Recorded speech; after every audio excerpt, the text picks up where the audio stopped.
கதை மரத்தின் ரகசிய நண்பன். ஒரு சிறிய கிராமத்தில் அருண் என்ற ஒரு பையன் இருந்தான். அவன் தினமும் பள்ளி முடிந்து வீட்டுக்கு வரும்போது ஒரு பெரிய பழைய மரத்தடியில் உட்கார்ந்து பேசுவான். அந்த மரம் சாதாரண மரம் இல்லை, அது மந்திர மரம்.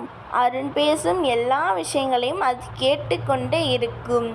ஒரு நாள் அருண் சொன்னான், எனக்கு நல்ல நண்பன் கிடைக்கலையே. அடுத்த நாள் காலை அவன் வந்தபோது மரத்தில் ஒரு சிறிய பச்சை கிளி உட்கார்ந்து இருந்தது. அந்த கிளி தினமும் அருணுடன் விளையாட ஆரம்பித்தது. அருண் மகிழ்ச்சியாக இருந்தான். ஆனால் ஒரு நாள் கிளி சொன்னது, நான் இந்த மரத்தின் ரகசிய நண்பன். யாராவது நல்ல மனுஷனோடு பேசினா அவருக்கு நண்பனாக வருவேன்.